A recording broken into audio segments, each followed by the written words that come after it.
이 아파트는 그 배방 역 앞에 있습니다.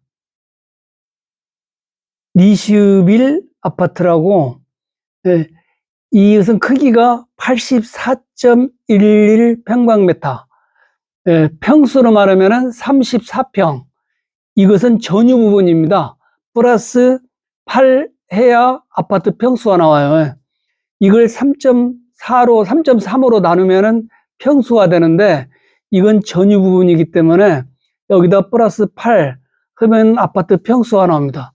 그러니까 통상적으로 84점 어떻게 뭐뭐로 표시되는 것은 34평형이라고 합니다. 이것은 그 관할이 천안 지원으로 2023년도 접수된 경매 사건으로서 그 5,396번째 사건이다. 그 뜻입니다. 이 타경은 그 분류 기호예요. 별 큰 의미는 없습니다.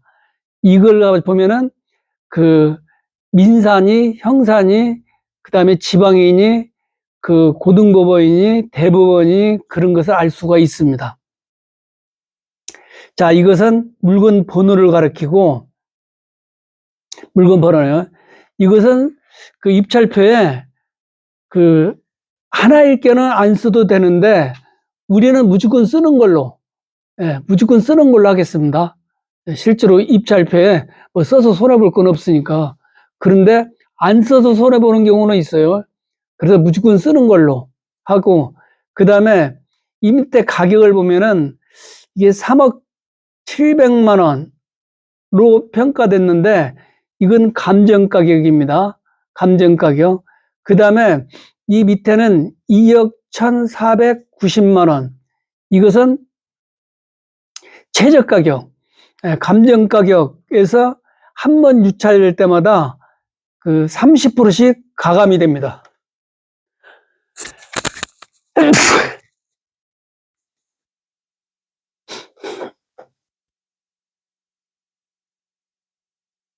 그 다음에 이 5월 13일 날, 14일, 내일이네요? 네, 내일 있습니다. 내일. 어서오세요. 내일 있는데, 그, 보통 경매하는 그 법정은 제일 접근이 용이한 1층 101호 민사법정에서 대부분 있습니다. 뭐 민사법정도 있고 형사법정도 있는데 대부분 민사법정에서 하고 있습니다. 그래 여기는 누구든지 신분증 제시하지 않고 들어갈 수 있어요. 그리고 이 경매하는 날 가서 그 물어보시면은 그 직원들한테 아니면 경비 오신 분한테 물어보면은 친절하게 안내해 드립니다. 다른 법정에는 들어가려면은 신분증을 제시하고 들어가야 되는데, 이 민사 그 경매법정에는 신분증을 제시 안 해도 됩니다. 왜냐면 사람들이 많이 들어오기 때문에. 그다음에 이 사람들은 뭐 구태여 다른 법정에 들어갈 일이 없기 때문에 신분증이 필요 없습니다. 그 다음에 5월 14일 날 오전 10시에서 11시까지 경매를 진행해요. 그 다음에 11시에 경매가 끝나면은 그 자리에서 바로 그 아크릴통을 탈탈 털어가지고 거기서 바로 최고가 낙찰자를 발표합니다. 자, 그러면은 14일 날 낙찰되신 분은 그 옆에 그 담당 공무원이 계시는데 그 공무원한테 가가지고 그 보증보험 영수증하고 최고가 낙찰 확인서 그걸 받아가지고 집에 가시면 됩니다. 집에 가시면 돼요. 집에 가서 소주 한잔 해야겠죠. 기분 좋아서요. 그 다음에 나머지 전부 다 떨어진 사람들, 그 사람들은 자기가 제출했던 거 그대로 찾아가지고 집에 갑니다. 역시 집에 가서 소주 한잔 해야죠. 이건 떨어져서 위로위주. 그 다음에 5월 14일 날 그 경매가 실시되고 일주일 후 그 법정에서 그 오후에 허무 결정을 합니다. 이 그 낙찰을 허락할 것인가, 불허할 것인가, 그 결정을 해요. 그 허브 결정 법정에는 낙찰자는 갈 필요 없습니다. 갈 필요 없어요. 그 다음에 그 특별한 일 없으면 대부분이 허락이 되는데, 낙찰 허락이 되는데, 허락되면은 일주일 동안 이 신청 기간을 둬요. 그래, 일주일 지나면은 이제 매각 결정을 합니다. 그래서 매각 결정문하고, 그 다음에 대금 납입 기한 고지서인가? 그것을 낙찰자에게 보내줘요. 그러면은 낙찰자는 그거를 가지고 은행 가서 대금을 납부시고 그 영수증을 가지고 법원에 가서 완납 증명서를 신청하시면은 완납 증명서를 발급해 줘요.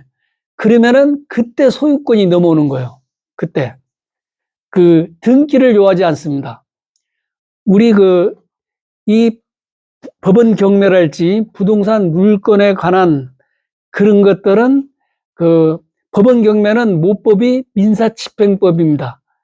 그 다음에 민사집행법하고 민법하고 그 다음에 민사소송법, 그 다음에 민사특별법 일부가 해당이 돼요. 주로 민사집행법이 모법입니다. 민사집행법에 보면은 절차가 쭉 나와 있어요. 강제집행 절차가 쭉 나와 있습니다. 제가 보내드린 그 교재에 쭉 나와 있어요. 교재 굉장히 세심하게 나와 있습니다. 그 교재를 참고하시면 되고, 그 다음에 완납증명, 소유권이 완납증명서를 발급할 때 넘어오는 이유는 민법 187조에 의거해서 소유권이 넘어옵니다. 민법에 부동산 물건 변동에 관한 조항이 딱 2개밖에 없어요. 2개. 186조가 187조입니다. 186조는 법률행위에 의한 부동산 물건 변동. 법률행위는 다른 말로 그냥 계약이라고 표시해도 그렇게 틀린 건 아닙니다. 물론 법을 전공한 사람은 그렇게 표현하면 안 되겠지만은 일반인은 법률행위를 계약으로 바꿔도 큰 문제가 생기지 않아요.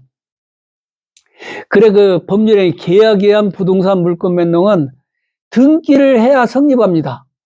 등기를 해야.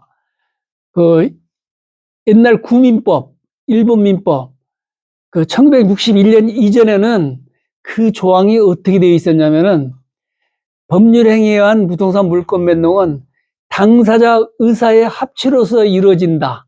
이렇게 되어 있었는데 그걸 바꿔버렸어요. 1961년도에 민법을 편찬하면서 초대 대법원장인 김용노 씨가 6.25 때문에 편찬위원회 대부분의 사람들이 행방불명되거나 뭐 그런 상황이 벌어져가지고 거의 대부분을 김용노 초대 대법원장이 홀로 다 했습니다. 그 사람이 그대로 옛날 민법 그대로 쓸 수는 없잖아요.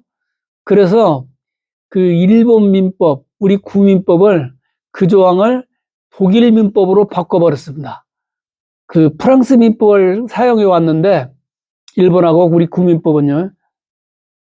그랬는데 1961년도에 독일 민법으로 그 조항을 바꿔버렸어요. 그래서 그때부터 등기가 굉장히 중요한 요건이 돼버렸어요. 그전에는 등기보다도 당사자 의사가 중요하기 때문에 집문서, 땅문서, 즉 등기 필증이 굉장히 중요한 서류였어요. 그러나 지금도 많은 사람이 등기 필증을 아주 신주단지 모신 사람들이 있어요. 그런데 등기 필증이 그렇게 중요한 중요한 게 아닙니다.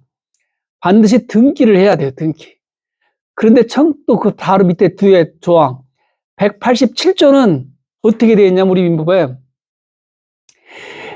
상속, 경매, 그 다음에 수용, 그 다음에 법률 규정에 의한 물권 변동은 그 등기를 요하지 않는다. 그렇게 돼 있어요. 예, 그래서 그 중에 경매는 언제 소유권이 넘어오냐면은 변동 효력이 있냐면은 아까 완납 증명서를 발급받을 때, 즉 대금을 다 내고 법원 가서 완납 증명을 다 받을 때 소유권이 넘어와요. 하지만은 그 부동산을 처분을 하면은 등기를 해야 됩니다. 즉 그 전매 같은 거 할 수 없어요. 등기를 해서 등기를 넘겨줘야 돼요. 그래서 그때 하는 등기를 처분 요건으로서 등기라고 그래요. 나중에 이제 시간 있으면 말씀드리겠지만은 그 상속에 의한 부동산 물권 변동은 피상속인이 사망하는 순간에 소유권이 넘어옵니다. 아버지가 밤 1시에 돌아가시면은요, 1시에 상속이 이루어져 버립니다. 상속이. 그 다음에 그것도 역시 나중에 처분을 하면은 자기 앞으로 등기를 해야 돼요. 등기하지 않으면 처분할 수가 없습니다.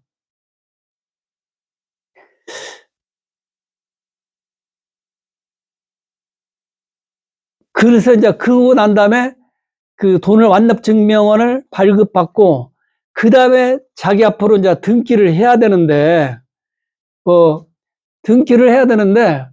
등기를 예전에는 법무사가 다 대행해 줬어요. 다 대행해 줬습니다. 그 대신에 법무사한테 수수료를 줘야 돼요. 수수료가 그 지역마다 뭐 좀씩 틀리겠지만은 보통 4, 50만 원을 받습니다. 4, 50만 원요. 그 다음에 그 서류, 등기하는데 필요한 서류를 발급받는데 또 기타 비용이 들어가요. 비용이 들어갑니다.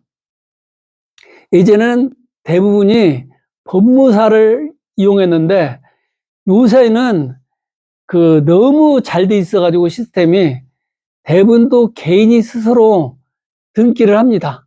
등기를 해요. 그런 거 비용도 절약되고 또 한 번 등기를 해본 사람은 그다음부터 쉽게 등기를 할 수가 있어요. 등기를 할 수가 있습니다.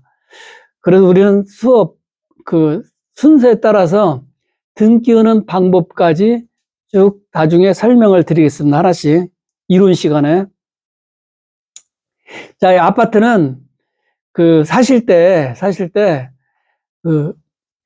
이 토지하고 달리 건물은 특별법인 주택임대차보호법하고 상가건물 임대차보호법이 존재해가지고 일반 토지에 비해서 조금 더 까다롭습니다. 까다로워요.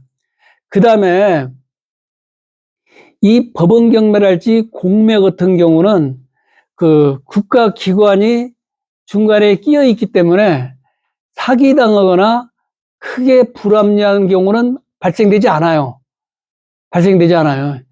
예, 그런데 밖에서 일반적으로 개인과 개인 간의 거래랄지 그런 경우는 가끔다 나쁜 사람들을 만나면 사기도 당하고 그다음에 손해도 보고 그런 경우도 생길 수가 있습니다. 요 몇 년 전에 서울서 수도권에서 큰 문제가 생긴 것들이 많았었죠. 서민 아파트랄지 서민 빌라 그런 것들 연립주택 그런 데서 사기꾼들이 브로커하고 공인중개사하고 여러 명이 짜고 사기치고 도망가고 그런 경우가 많이 발생됐었죠. 그런 경우는 정말로 구제 방법이 거의 없습니다. 그리고 서민들 아파트 한 3, 4억 이하짜리들 그런 일이 많이 벌어졌습니다. 그래가지고 돈 많은 사람들 뭐 10억짜리 뭐 20억짜리 30억짜리 아파트는 그런 일이 안 벌어집니다. 안 벌어져요. 그런데 서민들 맴받은 서민들 그다음에 법률 지식이 부족하죠. 아무래도 먹고 살기 바쁜 사람들이 무슨 법을 얼마나 알겠어요. 그런 사람들을 상대로 사기를 많이 쳐가지고 사회적으로 큰 문제가 발생되기도 했습니다. 그래 아파트는 특별법 때문에 또 사기당하고 손해보고 그런 경우도 많는데 그것을 몇 개만 주의하시면 됩니다.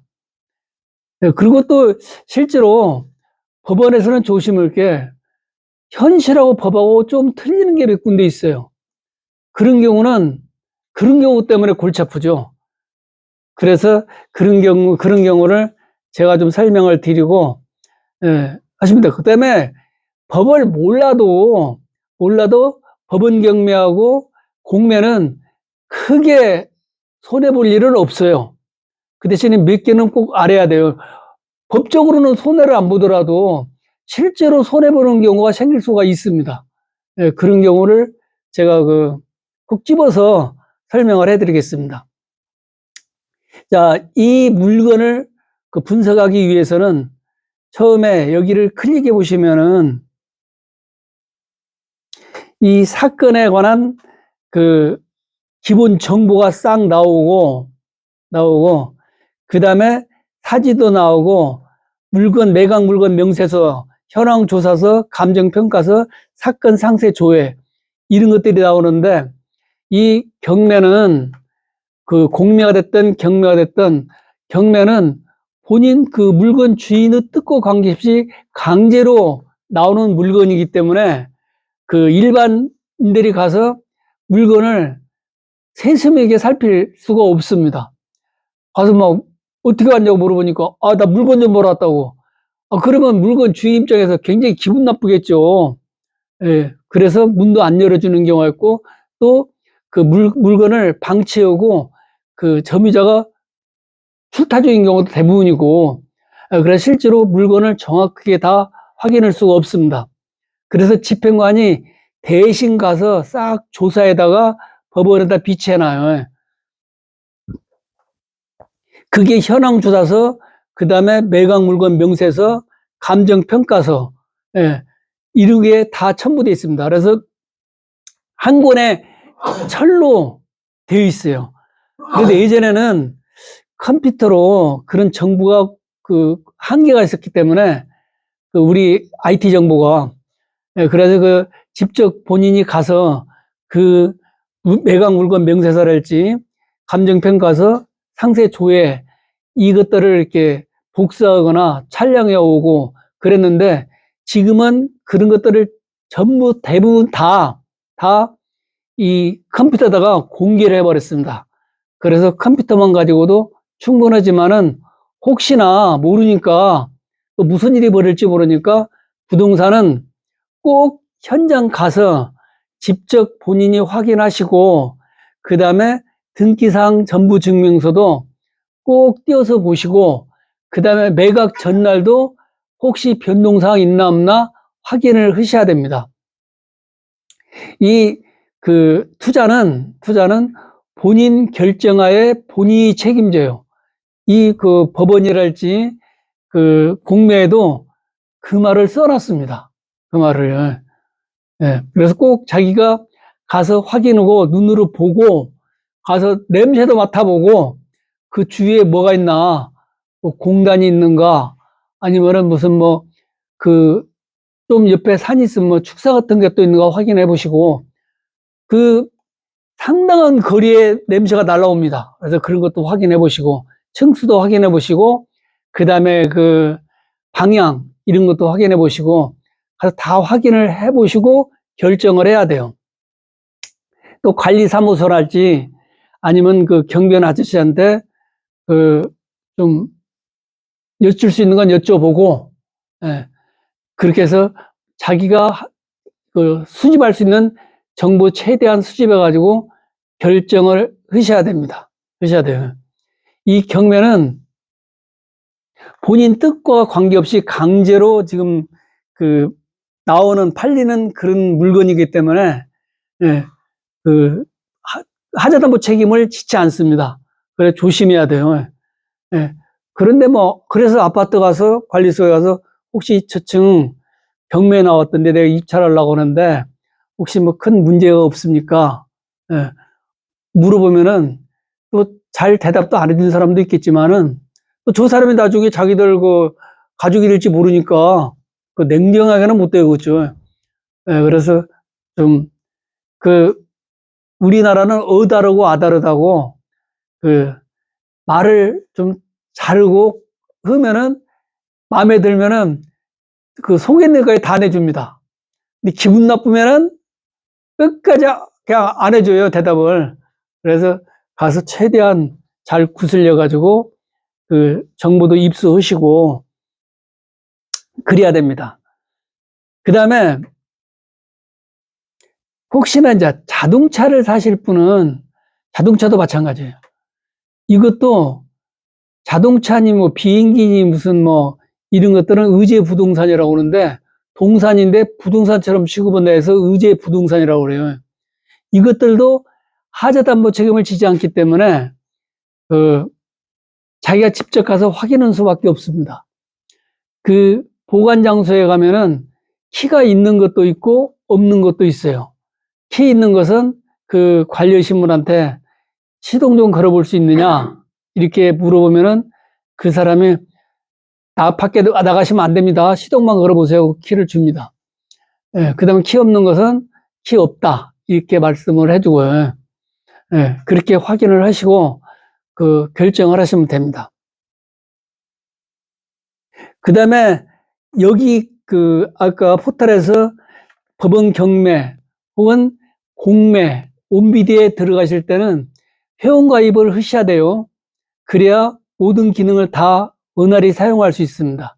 특히 공매, 자산관리공서, 온비드는 가입하지 않으면 전자입찰을 할 수가 없습니다. 예, 이 법원 경매는 그 현장에 직접 가서 입찰표를 제출하지만은 그 온비드는 전자로 집에서 컴퓨터로 입찰을 합니다. 자, 이걸 보시면 첫 번째 보셔야 할 것은 이거는 매각 물건 명세서가 있는 것도 있고 없는 것도 있습니다. 대충 건물하고 토지가 한꺼번에 나온 것은 매각 물건 명세서가 있어요. 그런데 하나만 나온 것들은 매각 물건 명세서가 없습니다. 여기는 뭐 한번 들어가서 보도 그 등기부 등본, 등기사항 전부 증명서 표제부가 나옵니다. 그 다음에 현황조사 눌러보시면은 그 좋은 아파트는 대부분 임차인이 없어요. 비싼 아파트는. 근데 서민 아파트가 임차인이 있습니다. 자, 이것은 현황조사서 들어가 보시면은 집행관이 우리 대신 가서 조사해다 놓은 거예요. 여기 가서 이제 현장 가서 현장이요. 현황을 조사해 온 거예요. 서류가 아니라. 이거 보면은 그 배방에 있는 리시빌 아파트네요. 임차 관계는 없답니다. 소재지는 이거고 주소고요. 그 다음 점유 관계 미상 못 만나봤나 봐요. 점유고 있는 사람을 못 만나봤나 봐요. 이거 뭐 집을 비워놓고 나가버렸나 봐요. 목적물 내 거주자 부재로 임대관계 조사할 수 없어 현황조사 안내문 현관에 투입하였으며 관내 목천읍사무소 이게 목천읍이에요? 이게 배방읍 아니에요? 전입세대 열나무 등본 첨부 전입자 소유자 진주만 씨 이걸 목천읍이라고 배방읍을 목천읍으로 잘못 쓴 것 같아요. 예, 이 현황조사서는 이 정도 보시고 그 다음에 이것도 100% 신뢰할 수 없으니까 그 아파트랄지 그 단독주택이랄지 그 다가구 주택 이런 하여튼 주거 목적물을 경매 입찰할 때는 꼭 두 가지를 띄워보셔야 돼요. 그 등기사항 전부 증명서 옛날에는 등기부 등본이라고 그랬죠. 그것하고 전입세대 열람원을 발급받아 가지고 두 개를 확인하셔야 됩니다. 확인하셔야 돼요.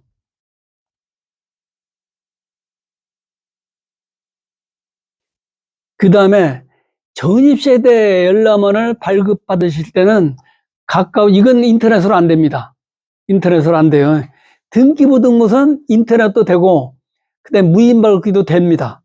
그런데 전입세대 열람원은 가까운 주민센터 가서 직접 신청을 해야 돼요. 신청하는데 일반인은 띄워주지 않습니다. 그런데 그 경매에 나온 물건에 한해서 이 인쇄, 이걸 인쇄해가지고 첨부를 해서 전입세 열람은 신청서에 첨부를 하면은 그 발급을 해줘요. 그 발급받는 이유는 그 안에 그 집주인하고 임차인 있으면 임차인 전입 날짜가 적어져 있어요. 전입 날짜가, 이름하고 날짜가 적어져 있습니다. 아마 이름은 뭐 김땡땡 뭐 이렇게 돼 있을 겁니다. 그걸 띄워보는 이유는 혹시 주택임대차보호법, 뭐 상가건물임대차 보호법 이런 특별법에 그 보호되는 권리를 향유하는 사람이 있는지 없는지를 확인하는 거예요. 그것은 차차 자세히 설명을 드리겠습니다. 그 다음에 이 사진 보면은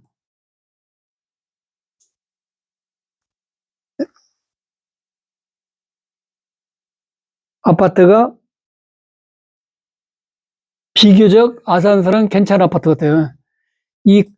얼마 됐는가 이게 중요한데 그 얼마 됐냐에 따라서 가격 결정이 됩니다. 왜냐하면 토지는 가격이 올라갔다 떨어졌다 그럴 수도 있지만은 건물은 거의 감가상각이 이루어집니다. 그래서 언제 졌냐에 따라서 가격이 결정이 돼요. 이 아파트는 대지권과 건물 부분이 두 개로 나눠지는데, 즉 토지 부분, 이것은 집합 건물은 건물에 따라 넘어옵니다. 그래서 등기부등본을 전유 부분만 그 건물만 등기를 넘겨받으면은 대지권은 그냥 따라서 넘어와요. 등기부분 하나만 넘겨받으면 됩니다. 언제 졌나 보시면 감정평가서, 여기도 굉장히 많은 정보가 들어있는데 그 건물은 얼마로 평가됐다, 평방미터당, 그 다음에 대지권은 얼마로 평가됐다, 그런 것들이 싹 자세히 나와 있습니다. 그 다음에 뭐 단독주택이랄지 다가구주택 그런 경우는 그 제시의 물건, 제시의 수목 이런 것도 다 그 감정이 돼 있어요. 법원에서 감정 의뢰를 하면서 그 일체, 부동산에 관계된 일체를 감정해 주십시오, 이렇게 의뢰를 합니다. 그 이유는 그 채무가 낙찰자하고 전주인이 제시의 건물, 그 다음에 제시에서 뭐 불포함됐을 경우에 그 나중에 팔고 사든가 무슨 그 조치를 해야 할 것 아니에요? 그때 참고라는 의미에서 모든 것을 감정을 해달라고 합니다. 자, 우리는 이 아파트는 몇 년 됐는가, 그걸 보기 위해서는 감정평가서에 사용 승인을 보면 돼요. 사용 승인 날. 여기 보시면은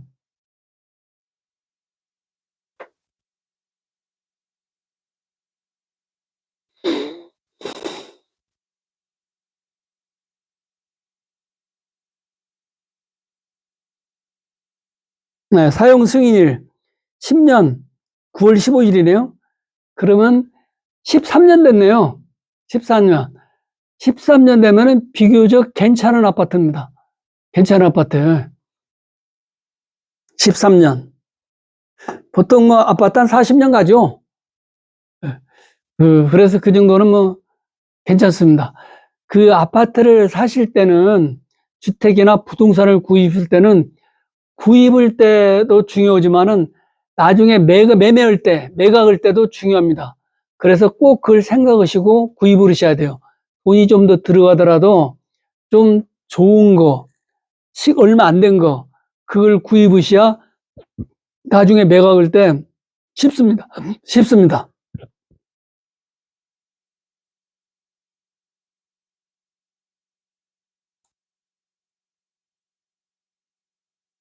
그 다음에 사건 상세 조회, 이걸 클릭해 보시면은요, 부동산 임의경매네요. 여기는 딱 두 가지 용어밖에 없습니다. 임의경매, 강제경매 두 개만 있어요. 두 개만 있습니다. 네. 그 법원 경매는 형식적 경매도 있는데 그건 전부 다 강제경매라고 합니다. 나중에 형식적 경매, 그것도 그 설명을 드리겠습니다. 자, 오늘은 임의경매. 임의경매는 담보물권 실행, 즉 저당권 실행이라는 뜻이에요. 즉 무슨 말이냐면은 전부 다 한자인데, 채권 보존을, 채권 담보를 하기 위해서 담보물권을 설정을 당시 언제까지 돈을 갚지 않으면은 그 부동산을 내 임의대로 처분하겠습니다. 그런데 법률 규정에 의해서 반드시 법원 경매를 통해서 처분해야 됩니다. 처분해야 돼요. 그 채권자가 임의로 처분할 수는 없어요. 뭐 어떤 특별한 경우는 임의로 처분한 경우도 있는데 그 채무자가 승인을 하면은, 그런데 원칙적으로 그 법원 경매를 통해서 공정한 가격으로 처분을 해야 됩니다. 그것을 임의경매라고 그래요. 임의경매. 그 다음에 그 임의경매나 강제경매 중에 임의경매가 그 명도받기가 더 수월합니다. 더 수월해요. 왜 그러냐면은 이것은 이미 그 소유자가 그 부동산 가격을 당겨 썼기 때문에 내가 언제까지 돈 갚지 않으면 저거 경매로 넘어간다는 것을 알고 있어요. 그래서 큰 거부감이 없습니다.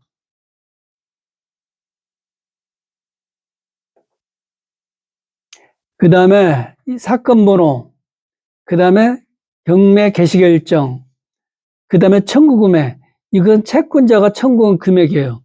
2억 7,371만 3,554원. 이 뒤에 3원까지 붙은 이유는 이자 계산 때문에 그럽니다. 이자 계산 때문에.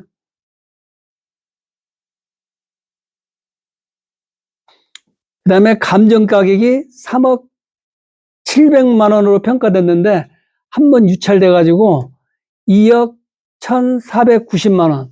예, 이것은 그 서울 지역에서는 한 번 유찰되면은 20% 감해집니다. 그런데 서울 이외 지역은 30% 감해져요. 이에 반해서 공매는 10%씩 감해집니다. 10%씩. 그게 차이점이 있어요.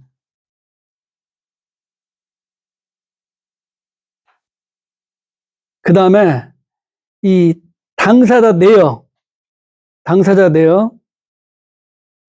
여기가 이 앞에 비고란에 나온 용어랄지, 그 다음에 당사자 내역이랄지, 하여튼 여기에 나온 것들은 전부 다 무슨 말인가는 이해할 수 있어야 됩니다. 그래 몰라도 되는데 몇 개만 알면 되는데, 뭐 이왕이면은 뭐 그 정확히는 몰라도 좀 들어봤다, 그 정도만 아시면 됩니다. 무슨 뭐 우리가 시험 볼 것도 아니고 이렇게 뭐 막 안에 막 모든 걸 다 알 필요는 없어요. 괜히 머리만 아픕니다. 머리만 아파요. 뭐 가격을 어떻게 써가지고 어떻게 시세보다 좀 더 싸게 살 수 있을 것인가, 그게 중요하지, 이 안에 뭐 법률 용어 이런 것을 뭐 완벽히 이해하고 암기하는 건 별로 중요치 않습니다. 물론 알면 좋죠. 이 안에 보시면 승계인, 말 그대로 그 추심업체가 넘겨받은 그런 겁니다. 승계인이란 건. 물론 상속인도 포함되는데 여기서 승계인은 아마도 금융기관에 연체가 돼가지고 추심업체가 넘겨받은 그런 상태인 것 같습니다. 채권자, 그 다음에 근저당권자, 가압류권자. 이 가압류권자는 그 가압류하고 가처분은, 특히 가압류는 거의 모든 물건에 다 나와요. 이 가압류는 좀 이따가 그 둘째 시간에도 그 설명을 드리겠지만은 간단히 설명드리면요. 민사집행법 그 1조에 나오는 이야기로서 보전처분, 그 보전처분 안에 들어있는 개념입니다. 그 민사집행법 보전처분에 뭘 보전하느냐? 채권을 보전하는 거예요. 그 보전처분 안에 가압류와 가처분 두 개가 들어있어요. 요새 그 가압류니 가처분이니, 특히 가처분 같은 거 많이 들어봤을 겁니다. 텔레비에서 하도 많이 나와가지고, 예, 우리나라 국민을 법률 전문가로 만들었죠. 몇 년 동안에. 그 가처분 그것은 요 근래도 하나 나온 것 같던데요. 뭐 방송금지 가처분은 많이 들어봤을 거고, 그 다음에 그 정당에서 무슨 뭐 의사평가에서 그 의사 정족수 증언한다니까 증언을 정지해달라고 그 행정법원에 그 가처분 신청을 한 것 같아요. 이 처분이란 말은 무슨 뜻이냐면요. 그 다음에 또 뭐, 며칠 전에 뉴스를 들으니까 처분적 법률을 만든다. 이런 말이 나오더라고요. 이 처분이라는 말은 채권 계약하고 좀 대가 되는 말로서 계약이 이루어지면은 이행이라는 행위가 뒤따라요. 만약에 A와 B가 계약을 했을 경우에 계약으로 끝나는 게 아니라 계약 내용대로 이행을 해야 되죠. 한쪽에서는 물건을 넘겨줘야 하고 한쪽에서는 대금을 넘겨줘야죠.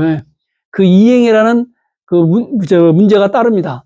그런데 처분은 원래는 물권행위에서 나오는 건데 한 번 행위를 하면 그걸로 끝나요. 이행이라는 문제가 붙지 않습니다. 처분은. 그래서 처분적 법률이라는 것은 법률을 만들면 바로 효력이 나타나요.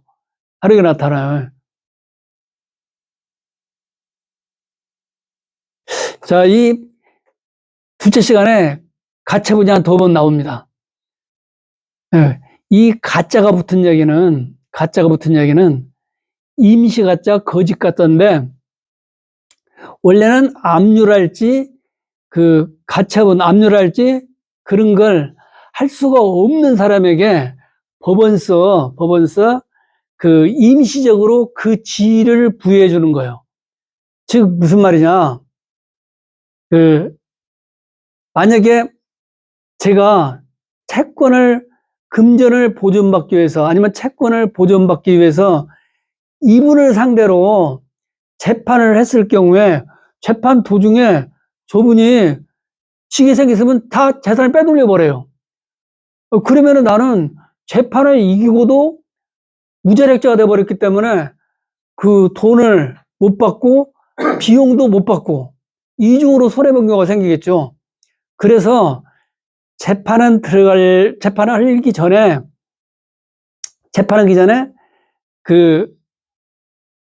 법원에다가 임시적인 지위를 부여해달라. 즉 가압류를 해달라. 가처분을 해달라. 이렇게 신청을 하면은 법원서 서류를 다 청구 취지를 보고 일리가 있다. 그러면은 가압류나 가처분을 결정해 줍니다. 그런데 터무니없다. 그러면 기각을 해버립니다. 기각을 해요. 이 가압류나 가처분은 등기를 할 때 단독 신청이 가능합니다. 원래 등기는 우리 소유권 이전 등기에서는 매도인이옵니까? 매수인이옵니까? 파는 사람이에요? 사는 사람의 등기를? 그렇게 쉬운 거는 제가 질문 안 했겠죠. 예. 우리나라는 등기 신청에 관해서 공동신청주의를 취하고 있습니다. 둘이 같이 가야 돼요. 혼자 가면 안 받아줍니다. 그런데 현실에서는 누가 가요? 파는 사람이 가요? 사는 사람이 가요? 법무사가 가잖아요. 법무사. 네. 법무사는 갈 때 매도인, 매수인 인감증명서 첨부된 위임장을 가지고 가야 돼요. 둘한테. 근데 현실에서는 매도인의 인감증명서 첨부된 위임장을 가져가고 매수인은 그 등기 신청 자체가 바로 그 신청 자체를 의뢰인 자체가 바로 그 위임장의 가름이기 때문에 매수인의 위임장은 그렇게 좀 철저히 하지 않습니다. 매도인만 철저히 해요. 하여튼 우리나라 등기 신청에 관해서는 공동신청주의이기 때문에 둘이 같이 가는 게 원칙입니다. 그런데 가압류 가처분은 단독 신청자 혼자 법원에 그 등기를 해야 됩니다. 네, 등기를 하면 언제까지 등기를 하느냐? 이 가압류 가처분 한다는 것은 바로 강제 집행을 한다는 뜻이에요.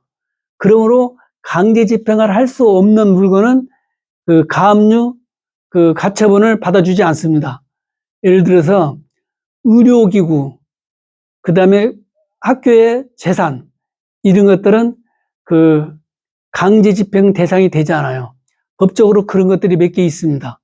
그런 것들은 받아주지 않습니다. 강제 집행을 전제로 하기 때문에 강제 집행할 수 있는 그 물건만 받아줍니다.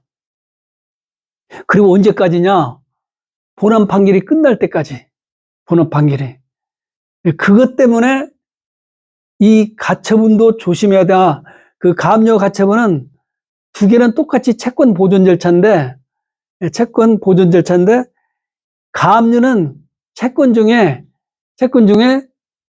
그 금전 채권만 가압류라고 그러고 그 위에 채권은 전부 다 가처분이라는 표현을 씁니다. 가처분은 표현을 써요. 그 다음에 이 언제까지냐면은 본안 판결이 끝날 때까지. 그런데 본안 판결보다 재판보다도 경매가 빨리 끝나버렸네요. 그럴 경우는 그 배당할 때 이 가압류는 그 배당을 해주지 않고 그 가압류 금액을 공탁소에 공탁해 버립니다. 집행관이. 그러면서 재판 결과에 따라서 그 찾아가라. 그래 어떤 사람은 가압류를 1억을 해놨는데 법원에서 5천만 원만 인용됐어요. 그러면은 그 1억 공탁된 데 가가지고 5천만 원밖에 못 찾아갑니다. 그럼 나머지 5천만 원 어떻게 하느냐? 다시 배당해요. 그 배당 순서에 따라서요. 네. 그 다음 반대로 내가 가압류 1억을 해놨는데 법원에서 2억이 나와버렸네요. 네. 그런 경우는 1억만 받아가고 1억은 못 받아갑니다. 네. 그 법원에 가서요. 그런 특징이 있어요. 왜냐하면 재판을 전제로 한 것들이기 때문에 재판 결과에 따라서 결정이 됩니다. 그래서 우리는 가압류 같은 건 전혀 입찰자하고는 관계가 없어요. 그런데 가처분은 조심해야 돼요. 가처분은 그 금전 채권 이외의 채권이기 때문에 갑구에 되어 있으면은 더더욱 조심해야 됩니다. 갑구는 등기부등본, 등기사항 전부증명서, 갑구는 소유권에 관한 사항을 기재하잖아요. 그 말은 갑구에 가처분이 있으면은 소유권 이전 금지 가처분이라는 뜻이에요. 즉 소유권에 관해서 분쟁이 있다는 뜻이에요. 그런 거 사면은 잘못 오면은 무슨 일이 벌어져요? 나중에 소유권을 다시 돌려줘야 하는 불상사가 벌어집니다. 진정한 소유권자가 아닌 가짜 소유권자한테 샀기 때문에 그런 법적으로는 그 배당됐던 금액을 다시 환수해가지고 내가 받을 수 있지만은 아까 뭐라고 그랬어요? 민사는?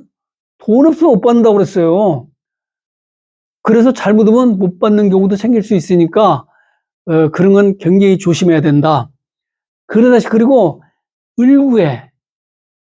을구에 가처분이 있으면은 그 뒤에 그 낮에 오신 분이 하나 저짝 의정부글을 가져왔던데 특이하게 저도 처음 봤는데 을구에 그 가처분이 되어 있는 게 하나 있더라고요.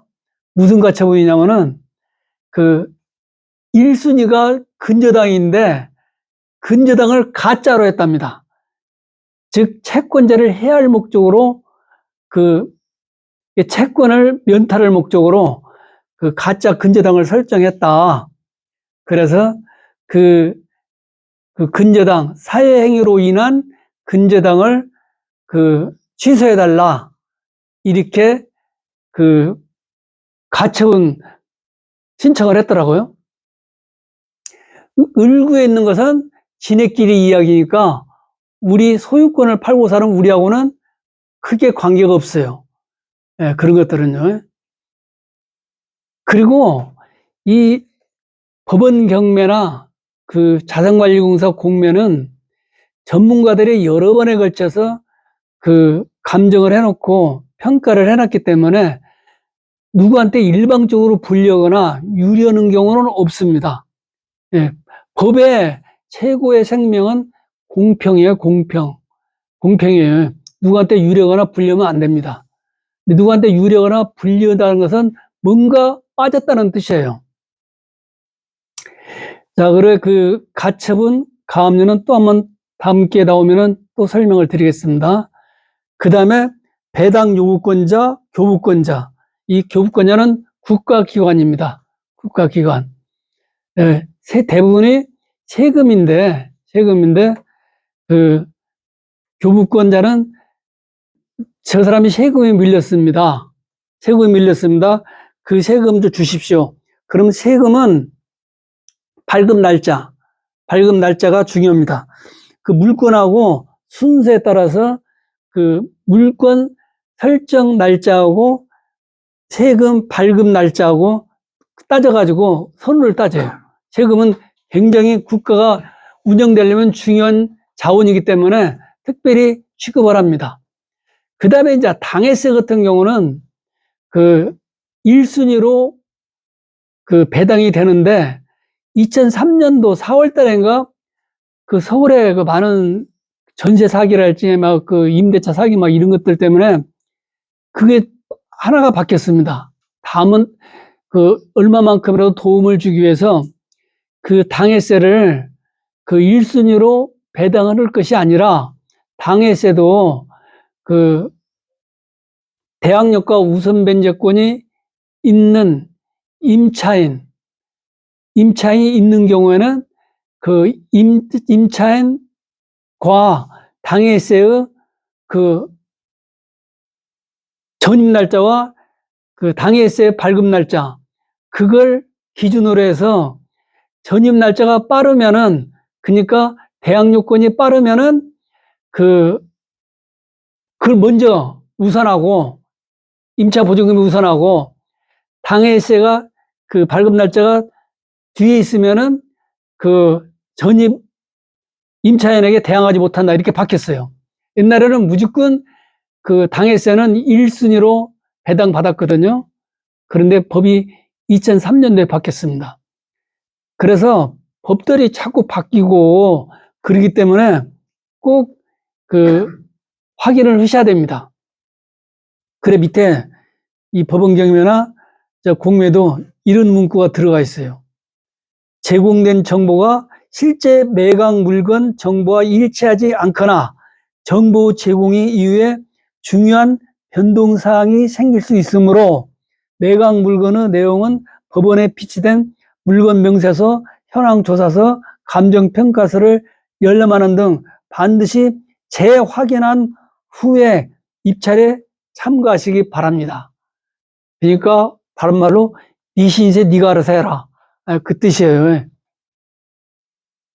그래서 어떤 투자가 됐든 자기 결정하에 자기가 책임지는 겁니다.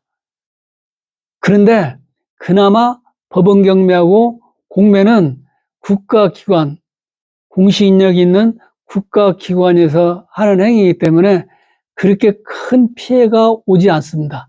특히 모법인 민사집행법, 그 다음에 민법, 그 다음에 특별법, 민사소송법, 이런 것들은 하루 이틀에 만든 게 아니라 수백 년, 심은 경우는 1000년 이상이 된 법들이기 때문에 굉장히 합리적으로 만들어졌다고 보여집니다. 자, 이렇게 보시고 또 다음 시간에 복잡한 물건 두 개가 나오는데 그때 다시 한번 이런 것들은 제가 정리해 드리겠습니다. 자, 이놈을 자기가 사는 것처럼 그 나눠드린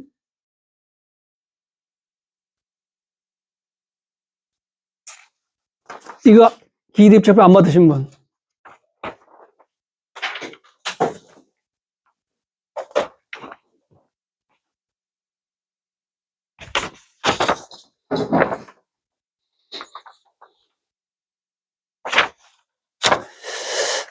아파트 이것은 쓸만하니까 한번 본인이 직접 산다고 생각하시고 작성해 보십시오.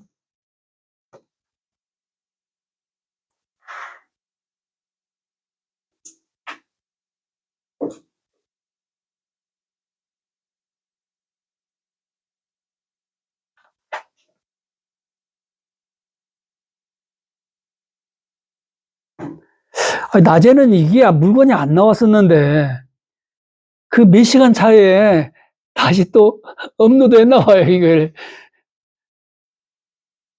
자, 이걸 그 기립철표 나눠드린 거, 이것은 다운받았습니다, 인터넷으로. 인터넷에 그 많은 서식이 들어있는데 직접 가서 받아도 되고, 예, 아니면 그 집에서 그 다운받아가지고 프린터도 됩니다. 이 기립철표, 여기에 보시면은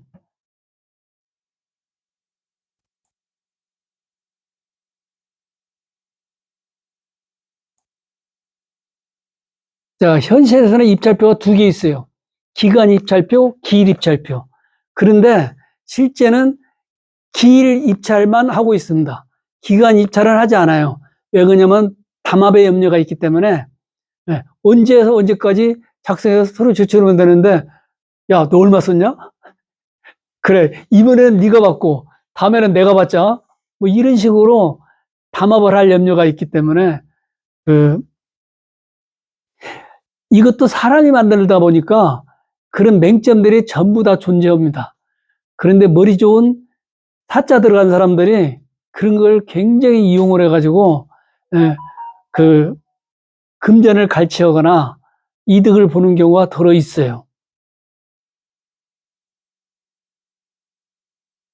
자, 이것을 쓰실 때는 이 사건번호에 2023 타경 5396 이걸 적으세요. 그 다음에 옆에 물건 번호가 나오는데 물건 번호는 1번, 아파트 1번이라고 써도 되고 그냥 1번이라고 써도 됩니다. 1번 쓰십시오. 원래는 그 물건이 하나 있을 경우는 있어야죠. 물건 번호가 여러 개 있는 경우는 꼭 기재를 해달라. 기재 안 하면 무효 처리됩니다. 절대 안 써져요. 왜냐하면 지금부터는 경쟁자들이 존재하기 때문에 누구 한 명 편들면은 난리가 납니다. 난리가 나요. 그 다음에 어떤 경우는 책임을 지는 경우가 생겨요. 그래서 절대로 그 집행관이 공정하게 엄격하게 관리를 합니다. 입찰표까지는. 꼭 기재를 하십시오. 1번.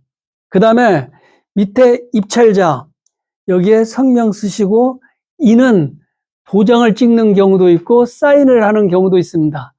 혹시나 그 사인을 하는 경우도 있는데, 좀 의심나면은 그 직원들이 나와 있거든요. 그분들한테 혹시 사인해도 됩니까? 물어보셔야 돼요. 그런데 대부분의 법원들은 사인해도 됩니다. 근데 혹시나 모르니까 가서 말 한번 섞고 이러면 긴장이 풀어져요. 긴장이 돼가지고 막 글씨를 잘못 쓰고 막 영어를 하나 더 쓴다든가 하나 빼먹는다든가 또 이 아랍에서 쓸 때 일자를 갖다가 칠자처럼 쓴다든가 또 칠자를 일자처럼 쓴다든가 이런 경우도 더러 있습니다. 실제로 그 칠자가 여기잖아요. 앞에 이렇게 써야 정상인데 많은 사람들이 이렇게 씁니다. 그냥 어떤 일자도 이렇게 써요. 일자도 이렇게 그래가지고 집행관이 일자를 7자로 읽어버렸네요. 이 콩나물 대가리를 넣어가지고는. 그래가지고, 그럼 도대체가 만약에 첫 자리가 일자를 7자로 읽어버리면 몇 배가 더 나가는 거예요, 이게. 그래가지고 난리가 난 거예요. 그래가지고 그 관계자 회의를 열어가지고 그 절차 변경에 관해서 회의를 열어가지고 변경을 해줬습니다. 이건 저 사람은 전부 다가 일자를 저렇게 썼다. 예. 그래가지고 그 일자로 인정을 해줬어요. 아주 심각한 일이 벌어집니다. 그래 글씨를 또박또박 그 써야 됩니다. 그런데 이제 연식이 좀 젊으신 분은 글자를 대부분 잘 써요. 깔끔하게 예쁘게. 전부 다 유치원을 나오고 그다음에 어릴 때 다 글을 배웠기 때문에. 근데 우리 정도 연식된 사람들은요, 유치원 옆에도 가보지 못했거든요. 전부 다 대부분이. 그다음에 글자를 한 국민학교 3학년이나 돼서 배웠어요. 아는 분이. 특히 시골 사람들은. 그러다 보니까 또 뭐 누구한테 글자를 제대로 배운 적도 없고, 그러니까 글자를 개성 있게 막 써요. 그래서 본인만 읽을 수 있는 글자가 많아요. 그럼 난감합니다, 이거. 이 글자가 얼마나 중요하냐면은 의사 표시 전달 수단이잖아요, 이게. 그래가지고 글씨를 잘못 쓰면 의사 표시가 전달이 안 돼요. 그럼 어떤 일이 벌어지냐? 논술이나 그 주관식 시험, 논문을 보는 신분은 글자를 잘못 쓰면은 마이너스 3, 4점이 손해봅니다. 그러면은 중요한 시험 같은 경우는 당락이 확실히 좌우돼요. 글자가. 예를 들어서 고시 같은 경우는요, 한 2, 3천 명이 그 10장, B5 10장을 제출해내면은 만약에 2, 3천 명이 제출한다면은 몇 장이에요, 이게? 2, 3만 장이잖아요. 그걸 채점을 한다고 보세요. 한 장 읽는데 몇 초로 읽어야지 몇 분이 걸리면은 1년 더 걸려버립니다. 그럼 못해요, 이건 채점. 그래서 글자가 눈에 안 들어오고 무슨 말인지 도저히 모르겠다. 그러면은 무조건 감점 요인이 됩니다. 사람이 하다 보니까 감점 요인이 돼요. 그래서 채점을 몇 명이 합니다. 그러나 최고치, 최저치를 빼버리고 가운데 걸로 평균을 내서 점수를 내요. 그런데 1등 사람이 한 50점 맞고 지금은 막 60점짜리 나오더라고요. 그 다음에 꼴등 사람이 38점 그 정도 나와요. 그럼 과락이죠. 예. 그래서 그 사이에 3, 4점이 왔다 갔다 하면 얼마나 큰 차이예요. 그래서 계속 시험 2, 3, 2차에서 떨어지거나 논술에서 떨어진 사람들은 나중에 막 내가 멍청해서 안 되는가 보다 이렇게 좌절한 사람이 있는데 자기 글을 옆에 사람한테 한번 읽어보라고 그래야 돼요. 그럼 옆에 사람이 짜증을 확 내면은 내가 문제가 이거구나. 그래 글씨 연습부터 새로 해야 됩니다. 굉장히 중요해요. 요새 젊으신 분들은 전부 다 글씨가 예쁘고 또박또박 잘 써요. 그런데 연식이 된 특히 남자분들 글씨 잘 못 읽습니다.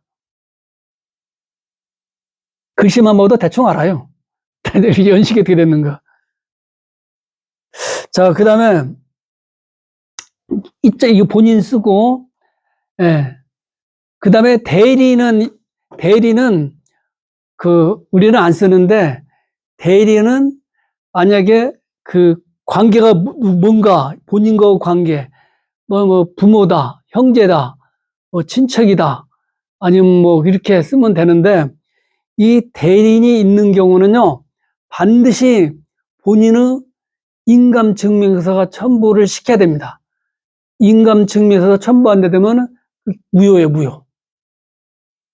그러니까 위임용 인감증명서가 첨부돼야 돼요. 그 다음에 이제 중요한 게 나옵니다. 입찰 가격, 검은 표시되어 있는 거, 그 다음에 보증 금액, 여기는요, 절대로 숫자를 고치거나 그러면 안 돼요. 잘못 썼을 경우는 바로 앞에 나가셔가지고 이 세종이를 한 장 돌라고 그래가지고 정확히 써야 돼요. 어떤 사람은 여기다가 빨간 줄 두 줄 딱 긋고 자기 도장 딱 찍은 사람이 있어요. 이거 무효입니다. 무효. 절대 고치면 안 돼요. 왜냐면 경쟁자가 있기 때문에 그래요. 그 다음에 자기합수표, 보증증서, 현금 그런 게 있는데,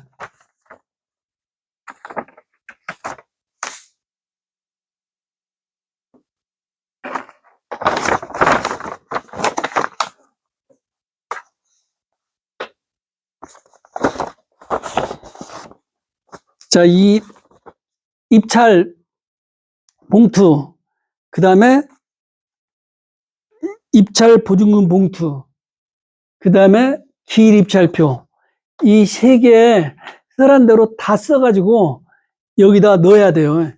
넣어야 됩니다. 그런데 이 입찰 보증금 봉투, 이것은 우리 지금 나온 물건은 이 최저가격이 10%니까 얼마를 해야 되겠다가요?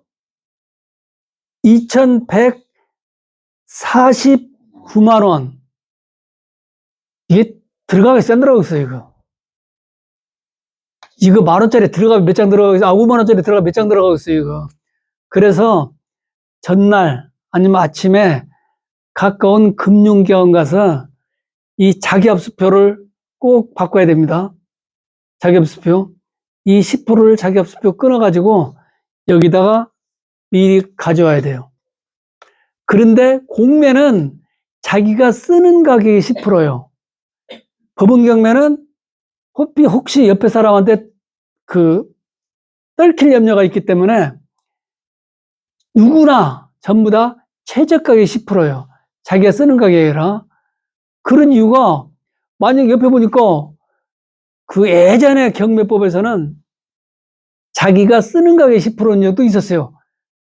저 옛날 태고 쪽에. 그래, 회사에서 보니까, 저 사람 나보다 1,000원 더 썼네? 빨리 가서 나는 2,000원 더 써야지. 고쳐서 내버려요. 그 옆에 사람 보면은 금방 알 수 있잖아요. 그래서 법원 경매는 전부 다 똑같이 최저가격 10%를 쓰는 거예요. 그 대신에 공매는 자기가 사적 공간에서 혼자 입력을 시키기 때문에 누구도 볼 수가 없어요. 그래서 자기가 쓰는 가격의 10%입니다. 10%. 사회에서 일반 매매는 보증금을 몇 프로 내요? 보통? 일반적으로? 그 10%죠. 그런데 당사자에 따라서 얼마든지 정할 수가 있습니다. 우리는 20%자, 아니면 5%자, 이렇게 할 수 있습니다. 그 계약서대로 따라야 돼요. 꼭 법에 규정된 금액은 없습니다. 그런데 법원하고 공매는 딱 있어요. 몇 프로를 내야 된다. 그렇게. 이 보증금은 보통 사회에서 일반 매매할 때 누가 겁니까? 파는 사람이 걸어요? 사는 사람이 걸어요? 에? 보는 거죠. 누가 걸어요? 이제 대답을 안 하시네요. 제가 물어볼 때는 다 이유가 있으니까 물어보겠죠. 누가 그런 것 같아요? 누가 그래도 관계없습니다. 파는 사람이 걸 수도 있고 사는 사람이 걸 수도 있어요. 그 대신에 보증금은 법적 성질이 얼마든지 그걸 포기하고 계약을 해제시킬 수가 있습니다. 계약을 해제시킬 수가 있어요. 해제하고 해지는 좀 틀려요. 법률 용어가. 그 대신에 그 계약금을 낸 사람은 그놈만 포기하고 계약 자체를 없던 걸로 할 수 있습니다. 그런데 계약금을 받은 사람은 그 금액에다 한 배 더, 10%라면은 20%겠죠. 한 배를 더해가지고 상대한테 줘야 돼요. 네. 그래야 그 사람도 한 배 손해본 거잖아요. 계약금만. 예, 계약금은요. 즉, 계약금은 파는 사람, 사는 사람, 누가 걸어도 관계가 없습니다. 누가 걸어도요. 그런데 현실에서는 전부 다 아준 사람이 셈판다고, 내 수인이 거는 걸로 되어 있습니다.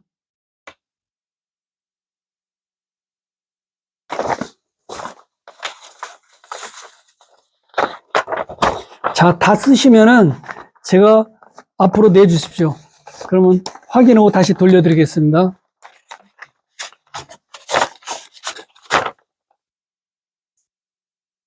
금액을 11까지도 다. 본인 마음대로 쓰십시오.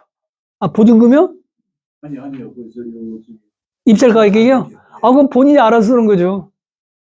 본인이 알아서. 1,000원까지. 나는 억 단위로 딱 자르겠다. 나는 그 대법원 사람이다. 그래, 억 단위로 자를 수 있고, 나는 소심한 사람이다. 이런 자리까지 쓴 사람도 있습니다. 네, 그런 사람도 있어요.